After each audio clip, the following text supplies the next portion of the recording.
সম্মানিত কৃষক কিষানী ভাই বোনের আসসালামু আলাইকুম রহমতুল্লাহ। আপনাদেরকে জানাই কৃষকের বন্ধু আসমাউর মণ্ডল ইউটিউব চ্যানেল থেকে স্বাগতম।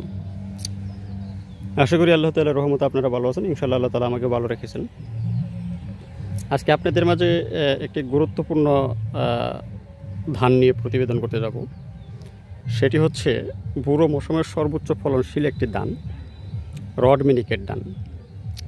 ইতিমধ্যে রড মিনিকেট ধান সারা বাংলাদেশে ব্যাপক একটা আলোড়ন সৃষ্টি করে ফেলছে। সারা বাংলাদেশের যে কোনো প্রান্তে যেখানেই লাগাইছে এই ধান, সেইখানেই এর রেজাল্ট ভালো, সেইখানেই কাঙ্ক্ষিত ফলন আসছে। আদৌ পর্যন্ত আমি এই রড মিনিকেট ধান 5 বছর যাবৎ রোপণ করছি। আমি আজ পর্যন্ত কোনো একটা কৃষকের কাছে শুনি নাই যে এই ধানের ফলন ভালো হয় না। এটা সারা বাংলাদেশের যেখানেই লাগাইছে সেইখানেই ফলন ভালো। আমি আশা রাখতেছি এই ধানটি আগামী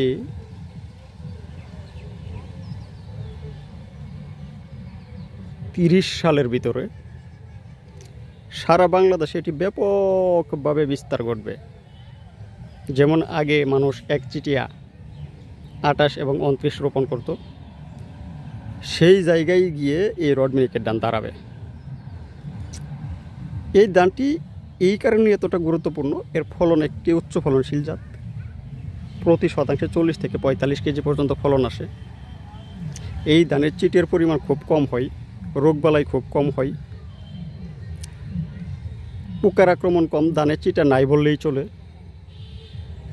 অর্থাৎ এত সুন্দর ধান, এত ভালো বৈশিষ্ট্য গুণাবলী সম্পন্ন ধান আমি আজ পর্যন্ত দেখি নাই। কেউ যদি বুড়োর ভিতরে উচ্চ ফলনশীল জাত রোপণ করতে চাই তাহলে এই রড মিনিকেট ধান রোপণ করতে পারবে। আর যদি ব্রির ভিতরে কোনো কেউ রোপণ করতে চাই, ব্রি 108 রোপণ করতে পারবে।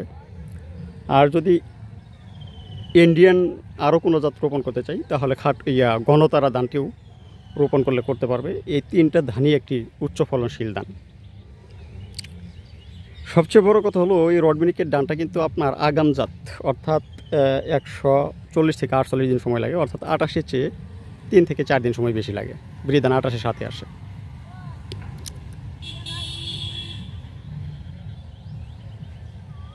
অর্থাৎ এই ধানটি একটি সর্বোচ্চ ফলনশীল জাত, এতে কোনো সন্দেহ নাই।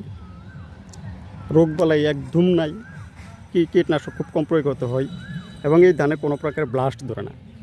এই যে আপনারা দেখতে পাচ্ছেন আমার ধান হঠাৎ দুই একটা বের হচ্ছে, তার মানে গাম্বুর হয়ে গেছে, থুর হয়ে গেছে। আর ধানটি একটা বিষয় একটু খেয়াল রাখতে হবে, সেটা হলো এই ধানটি খাবার বেশি খায়।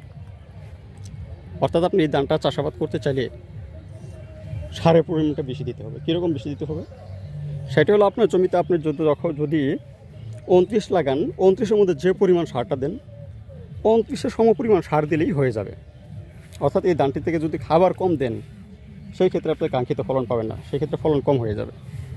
এই জিনিসটা মাথায় রাখতে হবে। আর ধানটি রোপণ করতে হবে 2 থেকে 3টি করে চারা দিয়ে।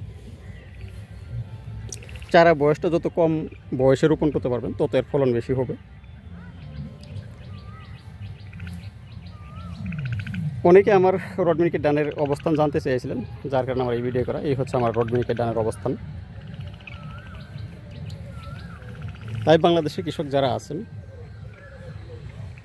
কেউ যদি আউশে রোপণ করতে চান তাহলে আউশে আমার কাছে গণতারা নামে একটা ধান আছে, এটি রোপণ করতে পারেন। এটি একটু উচ্চ ফলনশীল জাত। আর ব্রির ভিতরে কেউ লাগাইতে চাইলে ব্রি 98 লাগাতে পারেন। আর আমনে যারা উচ্চ ফলনশীল জাত খুঁজছেন তারা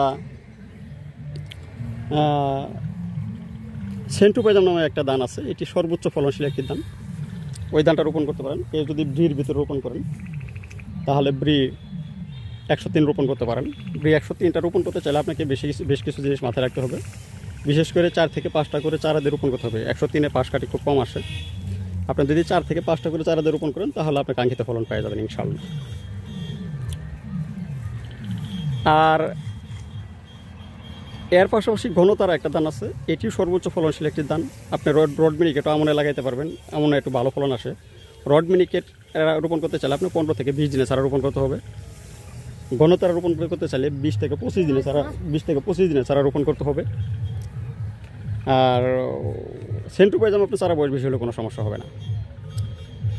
তাই আপনাদের আমি আর কিছু বলবো না, এই বলে শেষ করছি। আর এই হচ্ছে আমার রড মিনিকেট ধানের অবস্থান। অনেক পাশ কাটিয়ে আসছে আমার ধানের, ইনশাআল্লাহ আল্লাহর রহমতে খুব চমৎকার ধান হয়েছে।